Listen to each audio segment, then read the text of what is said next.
to start off. Tanisha नहीं आई आज. Well, we are going to start off with a new topic, respiration and gaseous exchange. Now, before we begin, दो चीजें इसके बारे में सुन लीजिए. In our course book, in our syllabus, both of them are two different topics. छोटे छोटे topics हैं. We're going to combine them. तीसरी चीज, when we will be talking about gaseous exchange, हम diseases and immunity से we're going to pick out smoking diseases and we're going to include them here only. वरना फिर क्या होता है, फिर you will study the disease again, फिर तुम्हें वहां जाकर वापस पीछे आना पड़ेगा रिलेट करने के लिए, तो मैं वो डिजीजेस यहीं पढ़ा दूंगा. ठीक है, so that everything aligns. Now whenever we talk about gaseous exchange and respiration, one reason why I take both of these topics together is because we need to know the difference. हम अक्सर gaseous exchange और diffusion को, sorry, gaseous exchange और respiration को एक ही consider कर रहे होते हैं, लेकिन ये एक प्रोसेस नहीं है. होता क्या है हमारे पास, फर्स्ट थिंग फर्स्ट, जो रेस्पिरेशन है ना मेरा बच्चा लोग, respiration is basically a chemical process. ये एक केमिकल रिएक्शन है. ठीक है, we're going to explain it more, but the very first thing that you're supposed to know is that this respiration is a chemical process, it's a chemical reaction. ठीक है, gaseous exchange कैसा process है? Gaseous exchange is a physical process. इसमें कोई chemical reaction नहीं हो रहा. Gaseous exchange is basically breathing mechanism. अब जब मैं सांस ले रहा हूं तो उसमें कोई केमिकल रिएक्शन थोड़ी हो रहा है.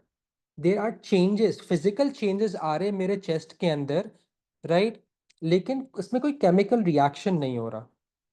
सो please no, gaseous exchange breathing है जो कि फिजिकल प्रोसेस है, रेस्पिरेशन एक केमिकल रिएक्शन है. Right, now let's talk about respiration and let's, inshallah, we'll get it done today. So whenever we talk about respiration होता क्या है? रेस्पिरेशन को हम कैसे डिफाइन करते हैं? हम कहते हैं इट्स अ केमिकल रिएक्शन, और ये chemical what, break down of something to release energy. Right, अब बात यह है कि सर हम क्या ब्रेक डाउन करेंगे कि हमें एनर्जी मिले. ठीक है, the basic thing that we break down to release energy is glucose. The basic thing. लेकिन is glucose the only thing that we can get our energy from, that we can respire? नहीं.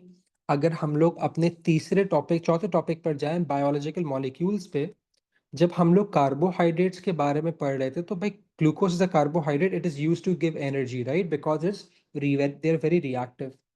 लेकिन जब हम लोग lipids पढ़ रहे थे, तो लिपिड्स में हम लोगों ने पढ़ा था कि भाई lipids can also be respired and they give you twice as much energy as carbohydrates to.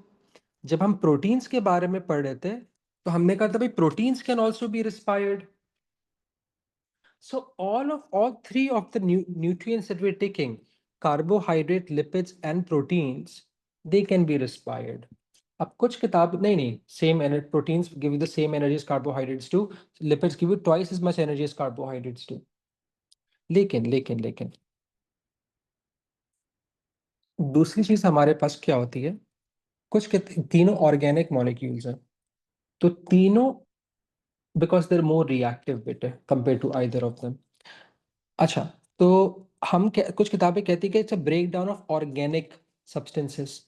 लेकिन यहाँ एक मसला आता है कि ऑर्गेनिक सब्सटेंस तो कुछ भी हो सकता है. Petrol is an organic substance, तो क्या मेरे सेल्स पेट्रोल को रिस्पायर करेंगे? नहीं करेंगे.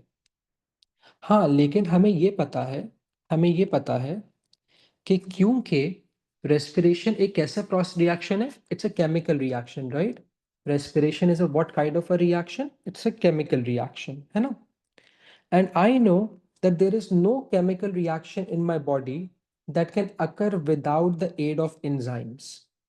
That can occur without the aid of what? Enzymes. Okay? Now, can any one of you tell me what do we call the molecules that react with enzymes? उन molecules को क्या कहते हैं जो enzyme के साथ react करते हैं? Very good, Mifsam. Very good, Mustafa. Very good, Taimur. Substrates. ठीक है, substrates. वो चीजें जो रिस्पायर हो सकती हैं उन्हें हम लोग क्या कहते हैं? उन्हें हम लोग रेस्पिरेटरी सबस्ट्रेट्स कहते हैं। So respiration is the breakdown of कौन से वाले सबस्ट्रेट जो रेस्पिरेशन में इस्तेमाल हो रहे हो, क्योंकि रेस्पिरेशन इज ऑल्सो एंजाइम बहुत सारे होते हैं उसके अंदर। A2 में जाओगे, A2 में जाओगे, I show you, I am not scaring you, but when you go to A2 respiration will look like this. So this is all respiration. ठीक है? So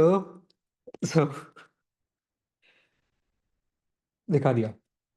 So anything that can be respired is a respiratory substrates.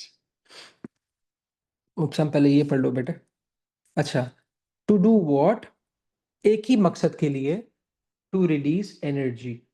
अच्छा, अब हम लोग यहाँ ये भी specify कर देते हैं, पहले हम लोग ये भी स्पेसिफाई कर देते हैं कि हमारे पास ये जो रेस्पिरेटरी सबस्ट्रेट्स हैं ये क्या क्या है? It can be glucose, it could be fatty acids, और इट कुड बी कौन से वाले एसिड्स? अमाइनो एसिड्स, या इसको तुम लोग कार्बोहाइड्रेट्स, लिपिड्स और प्रोटीन्स भी कर सकते हो। ठीक है? Make sense?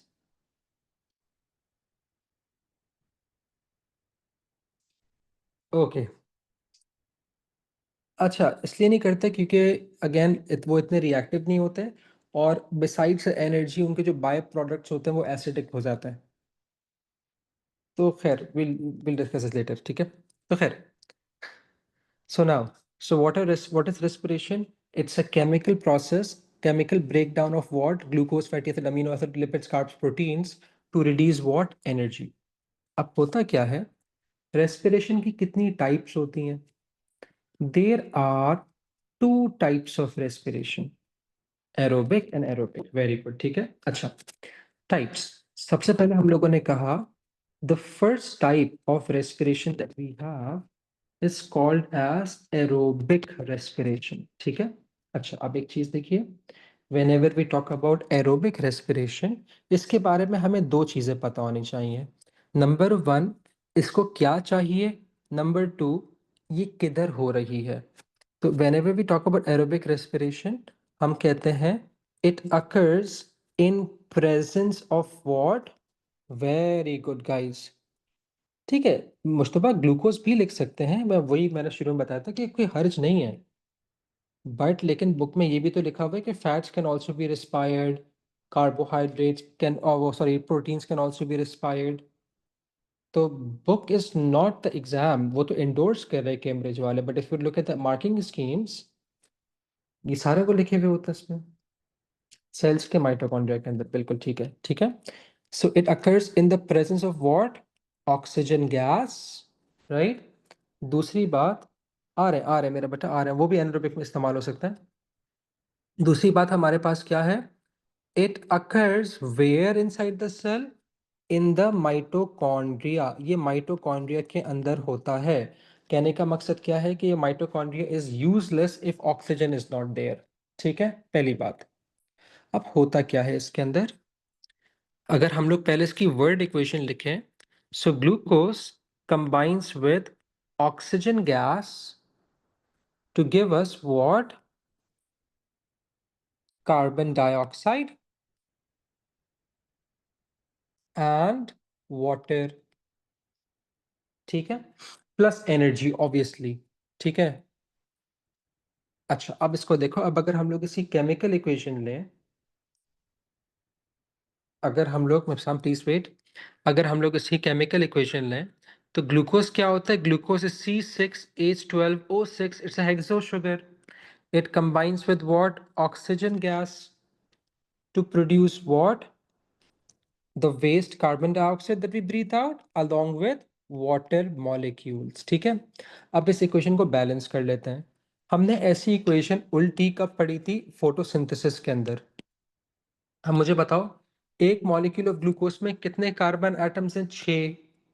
तो कितना molecule of carbon dioxide produce होगा? 6 ऑफ देम। एक मॉलिक्यूल ऑफ ग्लूकोज में कितने हाइड्रोजन एटम्स हैं? 12। तो एक मॉलिक्यूल ऑफ वाटर में 2 हाइड्रोजन एटम्स हैं। तो कितने मॉलिक्यूल्स ऑफ वाटर के अंदर 12 हाइड्रोजन एटम्स होंगे? 6 के अंदर, राइट। अब ऑक्सीजन को बैलेंस कर लेते हैं। यहां ऑक्सीजन कितनी हो गई? 6 2 12 प्लस 6 1 6 18। यहां कितनी है? 6 है। 18 - 6 करो, कितना होता है? 12। What times 2 is 12? 6 times 2 is 12। यहां तक बात समझ में आ रही है? Do we get this? Are we getting it till here? Okay. अब एक छोटी सी चीज याद रखो। Now I'm going a bit off topic. Glucose के अलावा सब पे 6 होते हैं, सिंपल। ओके, ठीक है। अच्छा, अब एक चीज देखो, हमारी बॉडी में एनर्जी कैसे रिलीज होती है? In our body, the energy that is released, the energy that is released is in form of small packets। ठीक है। जो भी एनर्जी रिलीज होती है इनिशियली तो वो हीट में होती है, लेकिन हम उसको यूज नहीं कर सकते, तो वो छोटे छोटे पैकेट्स में आ जाती है। Again, you are not supposed to know this, you are not supposed to know this, ठीक है। But since all of you are asking me, I am telling you this. हमारे पास the energy that is releases in form of a molecule that we call as ATP। तो हम लोग यहाँ छोटा सा लिख लेते हैं कि भाई what is ATP? So we'll make a point in a better color। What is ATP? ATPs are what? Small packets of what? Energy। अब हम इसको डब्बे में बंद करके इसको अलग कर देते हैं। यहाँ तक बात समझ में आ रही है मेरे बच्चों? नहीं, not alternative practical, it's called as adenosine triphosphate. ठीक है। अच्छा, अब देखो होता क्या है।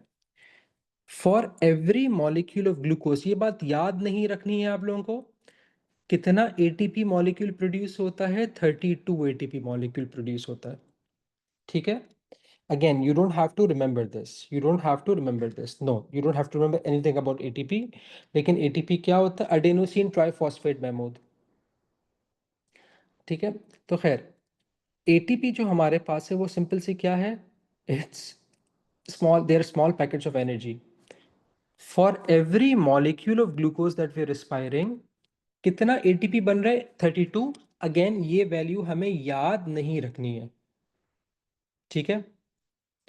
मैं ये क्यों बता रहा हूं? I let you know. मैं क्यों बता रहा हूं? I let you know. ठीक है। अच्छा जी, अब अगर हम लोग आगे देखें तो ये तो एरोबिक रेस्पिरेशन हो गई ना। हर सेल के अंदर हो रही है, सिर्फ मसल में नहीं हो रही है, हर सेल के अंदर हो रही है।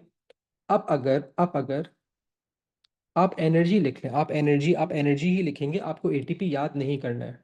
ठीक है। अच्छा जी, now now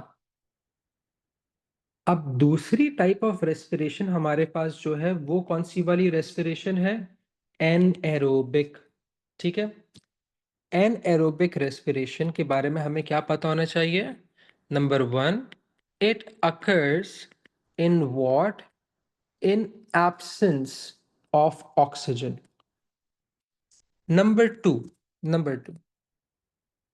where inside the cell does it occur? Now, please remember, anaerobic respiration can occur in any cell of the body. It can even occur in the red blood cell के पास mitochondria नहीं होता ना। Again, muscle तो organ है कोमैल, ये तो किसी भी सेल के अंदर, ये तो रेड ब्लड सेल के अंदर भी हो रही है। ठीक है। ये तो हमारे पास रेड ब्लड सेल्स के अंदर भी हो रही है। अब हमें we what we need to know is, ये बात अपने कॉन्सेप्ट में बिल्कुल बिठा लो, एनएरोबिक रेस्पिरेशन सिर्फ मसल्स में नहीं होती है। हाँ, ज्यादातर मसल्स में होती है, लेकिन सिर्फ मसल्स में नहीं होती है। It can happen in any cell of the body. All right. अच्छा, सेल के अंदर किधर होगी ये? Where inside the cell? Mitochondria में तो नहीं हो रही ना, माइटोकॉन्ड्रिया के अंदर एरोबिक होती है, तो ये किधर होगी सेल के अंदर भाई?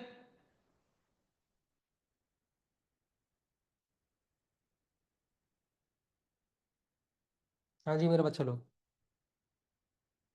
अरे सेल के अंदर मसल कहाँ से आ गया? Is there a muscle inside your cell, और is the muscles made up of cells? Ribosome तो प्रोटीन बनाता है। साइटोप्लाज्म के अंदर होगी ना भाई, साइटोप्लाज्म के अंदर होगी। I told you this in the very first class, in the very first when we were talking about the cells. किधर गए हमारा सेल स्ट्रक्चर? हमने पहली क्लास के अंदर सेल का स्ट्रक्चर कर रहे थे, तो हमने बताया था कि mitochondria produces energy by aerobic respiration, cytoplasm is the site of anaerobic respiration, cytoplasm के अंदर होती है। Very good guys. Now now अब इसको यहाँ देखो। तो ये हर जिस भी सेल में हो रही है, वो मसल सेल में हो रही हो, रेड ब्लड सेल में हो रही हो, स्किन सेल में हो रही हो, कहीं भी, ये हमारे पास किधर होती है? It occurs in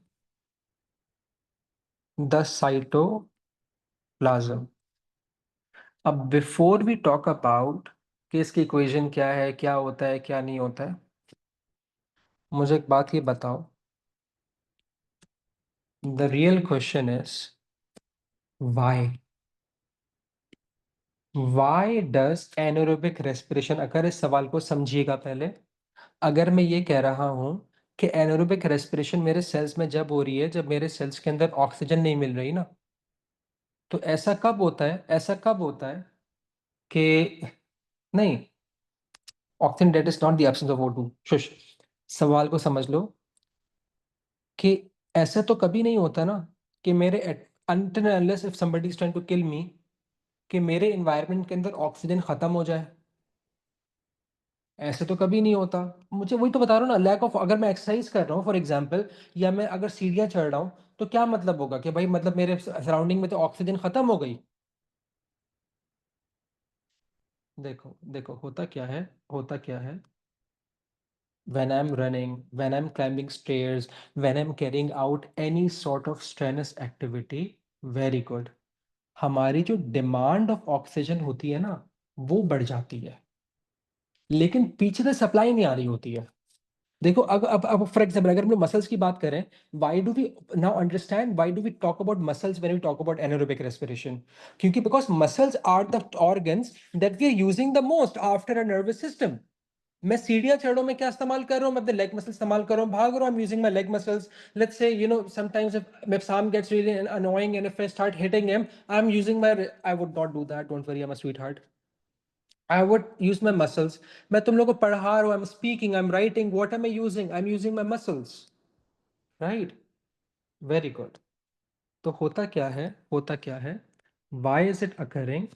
Because the demand of oxygen is increased. So there is an increased demand of oxygen, but there is less supply of oxygen. अब मुझे एक बात ही बताओ, मेरे मसल्स तक ऑक्सीजन कैसे पहुंच रही है? ही नुकसान, I would not do that, don't chill out. अब मुझे बताओ, अभी हम लोगों ने सवाल करा ना, very good, through the blood. अभी हम लोगों ने सवाल करा थोड़ी देर पहले when we were doing that worksheet कि how is the oxygen from the lungs go to the muscles? Blood से आ रही है ना। और ब्लड को कौन पंप कर रहा है?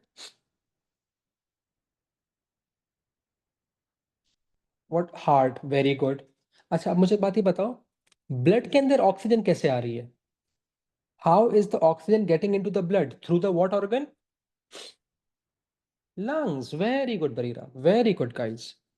अब होता क्या है, फॉर एग्जाम्पल अगर हम लोग कोई भी स्ट्रेनस एक्टिविटी करते हैं ना, फॉर एग्जाम्पल मैं 3 फ्लोर्स ऑफ स्टेयर्स चढ़ गया, या फिर if I start running, if I am lifting up weights, कोई भी स्ट्रेनस एक्टिविटी में माउंटेन क्लाइंब कर रहा हूँ फॉर एग्जाम्पल, तो क्या होता है, क्या होता है? जब भी हमारे पास डिमांड ऑफ ऑक्सीजन बढ़ता है लेकिन सप्लाई पीछे से नहीं आ रही होती है, your body corrects this, your body corrects this. कैसे? नंबर वन, बाय इंक्रीजिंग कौन सी वाली rate? Breathing rate. Your body increases the breathing rate. Why? इस ब्रीथिंग रेट से क्या होगा? So more oxygen can be absorbed into where? In blood। ठीक है। दूसरा करेक्शन मैकेनिज्म तुम्हारी बॉडी क्या करेगी? हार्ट रेट बढ़ा देगी। हार्ट रेट बढ़ाने से क्या होगा? So more or rather, so oxygenated blood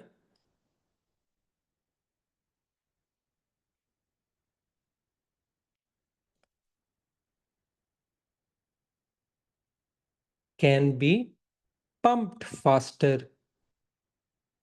लेकिन जिस दौरान, very good guys, very good, लेकिन जिस दौरान, एग्जैक्टली वही वाली बात ना, ब्रीथिंग रेट बढ़ गई, है ना? लेकिन जिस दौरान, ऐसा तो नहीं होता ना कि मैं स्ट्रेनस एक्टिविटी शुरू करूं और फौरन से मेरा ब्रीथिंग रेट बढ़ जाए, फौरन से हार्ट रेट बढ़ जाए। It takes some time. वो जो टाइम लिया ना मेरी बॉडी ने इस डिमांड और सप्लाई को करेक्ट करने के अंदर, उस दौरान क्या शुरू हो गई मेरी बॉडी के अंदर? Anaerobic respiration. अब बात समझ में आ रही है मेरे बच्चों? Do we understand this? Very good guys. अच्छा, एनारोबिक रेस्पिरेशन सिर्फ मेरी बॉडी में नहीं हो रही है, प्लांट्स के अंदर भी हो रही है, फंगस के अंदर भी हो रही है, बैक्टीरिया भी एनारोबिकली रिस्पायर करता है। ठीक है, ऑलराइट। अच्छा जी, अब इसको देखो, अब इसको देखो। लेकिन ये अलग अलग ऑर्गेनिजम्स के अंदर अलग अलग तरीकों से होती है। अब अगर हम लोग बात कर रहे हैं anaerobic respiration where in animals, those organisms that have a liver, इनमें क्या होता है? इनमें क्या होता है? इनके अंदर जो ग्लूकोज होता है, it is converted in absence of oxygen into lactic acid। very good, very good, into lactic acid। ठीक है, लेकिन does anaerobic respiration give you the same amount of energy as anaerobic respiration do? No, it gives you less energy because glucose is not completely broken down। कितना energy देता है वो? 2 ATP। Aerobic respiration से कितना ATP मिल रहा है हमें? 32। यहाँ कितना मिल रहा है? 2। मैं ये वैल्यूज याद नहीं करनी है, I am just giving you for comparison. हमारी किताबें जो होती हैं उसके अंदर ये डिफरेंसेस एनर्जी बताए नहीं जाते। वो यूजुअली इन एरोज से बताया था कि अच्छा भाई, एरोबिक रेस्पिरेशन में इतनी एनर्जी आएगी, एनारोबिक के अंदर इतनी आएगी, तो फेयर कंपैरिजन नहीं हो पाता। इतना ज़्यादा डिफरेंस होता है। ठीक है, अच्छा, अब होता क्या है, होता क्या है, अभी हम लोगों ने बात करी कि ये जो एनारोबिक रेस्पिरेशन हमारी बॉडी में हर जगह हो सकती है, लेकिन सबसे ज़्यादा किधर हो रही है? हमारे मसल्स के अंदर, क्योंकि इस्तेमाल ही सबसे ज़्यादा हम लोग वो कर रहे हैं ना, दैट्स द रीज़न ओनली। ठीक है, जब तक ये करेक्टिव मैकेनिज्म आ ना जाए, जब तक सस्टेन भी तो करना है। अगर कम एनर्जी मिल रही है ना मेरी बॉडी के, तो भी कम एनर्जी पे चलाओ, लेकिन थोड़ी देर के लिए चलाओ तो। ठीक है, अच्छा, अब इसको देखो बेटे, इसको देखो। इफ इसको देखिएगा, इसको गौर से देखिएगा, अब सही है? आ रहे हसान, उस पर आ रहे हैं, उस पर आएंगे, परेशान मत होइए। अब एक चीज देखिएगा, if this lactic acid produce तो हो रहा है, but at the end of the day it's not something that I need, it's not something that I want in my body.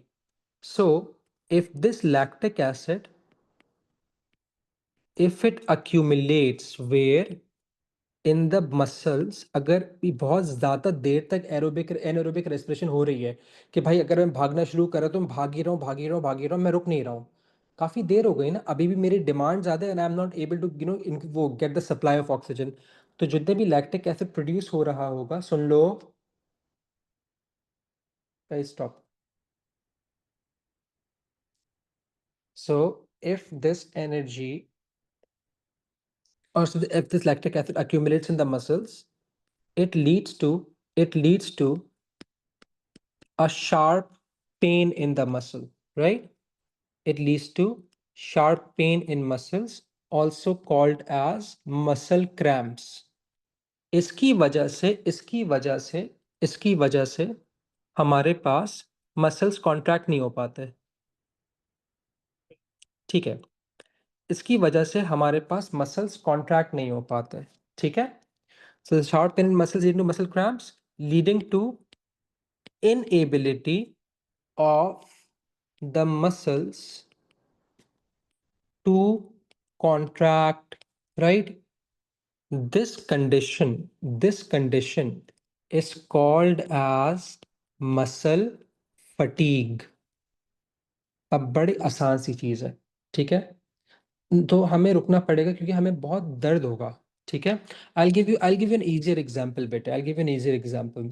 You know what you do is those of you who have went to the gym या फिर तुम लोग घर के अंदर ही कोई भारी सा कोई एक कि pick up a bottle of water and start moving it like you move the dumbbells and count कि तुम लोगों ने कितनी बार रेप्स करे कि उसके बाद तुम लोगों का हाथ मूव ही नहीं हो रहा।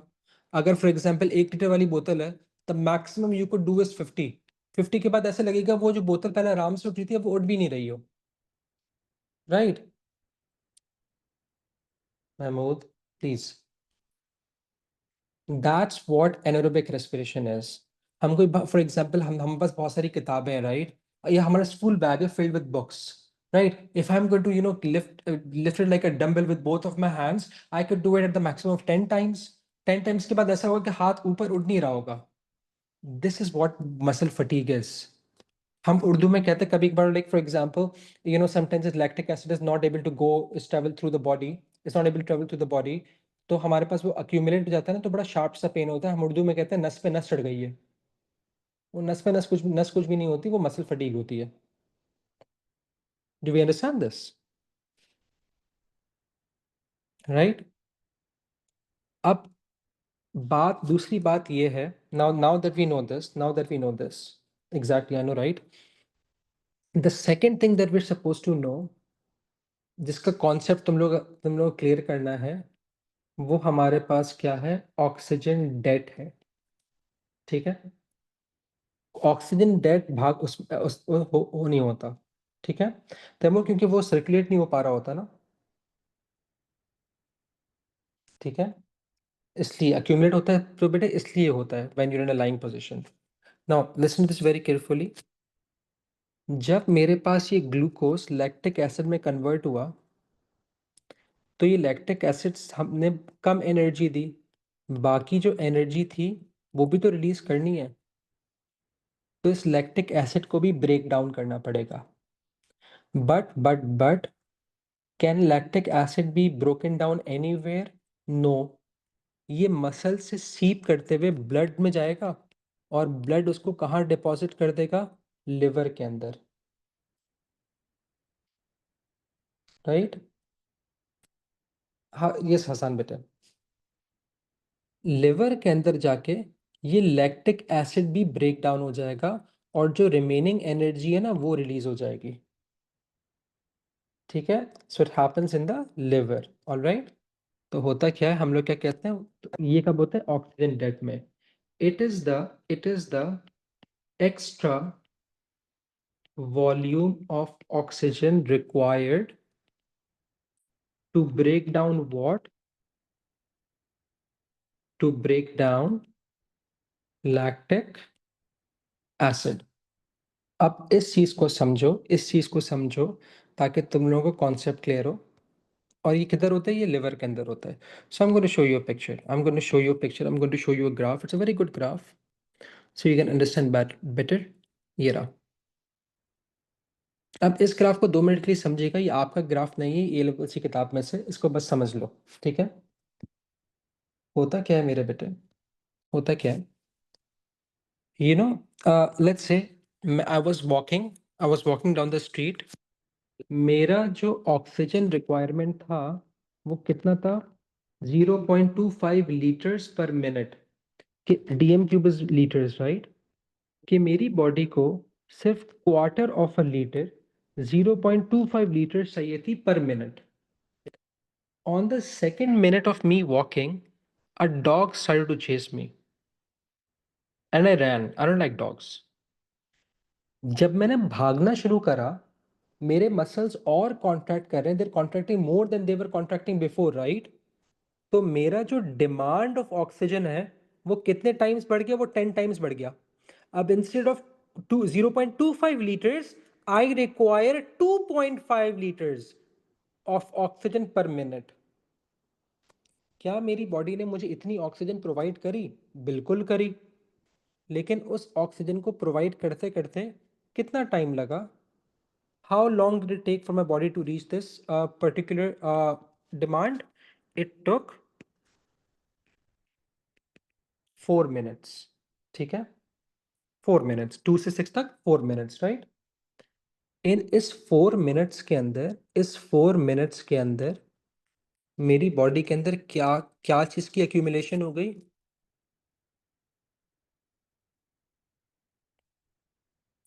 या फिर इसको लिख लो लैक्टिक एसिड प्रोड्यूस्ड। तो ये जो पार्ट है ना, ये क्या बता रहा है कि लैक्टिक एसिड कितना प्रोड्यूस हुआ है। ठीक है,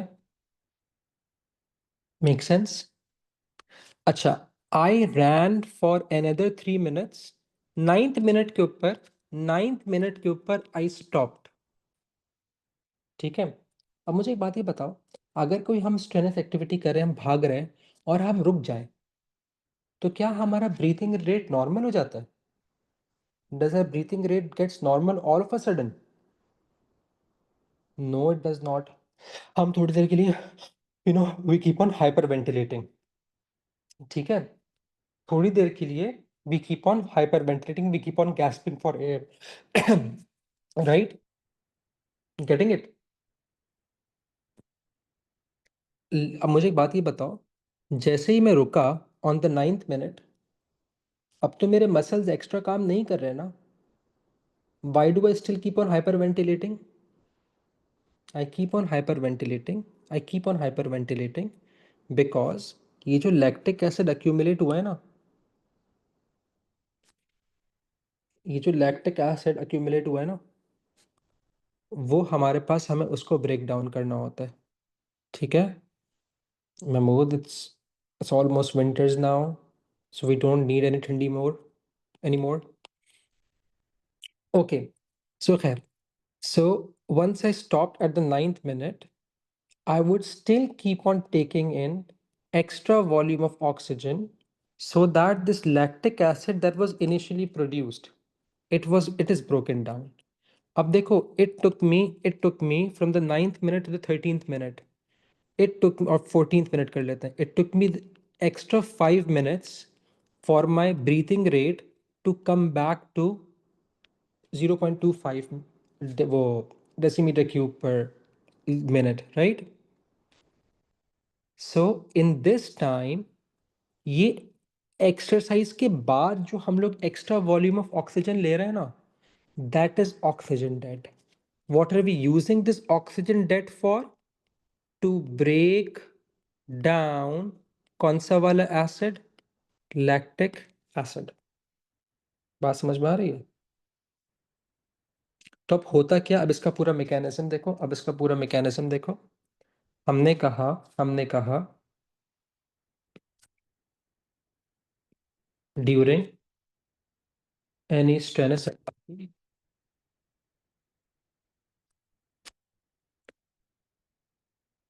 lactic acid that builds up in what? In the muscles. It can build up in any other part of the body as well, but in the muscles, seep where?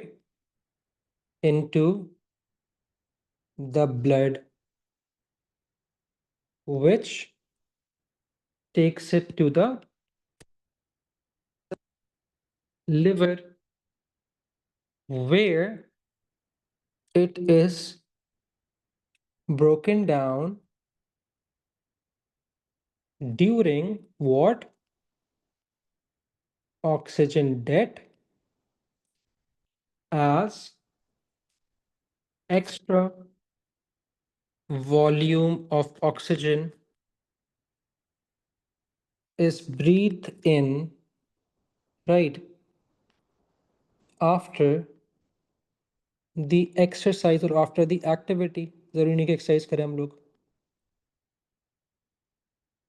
ठीक है, तो ये चीज है। So we'll stop here today. In the next class, we'll talk about anaerobic respiration in plants and fungus, and we'll get done with this topic, inshallah, by the next class. अल्लाह हाफ़िज़।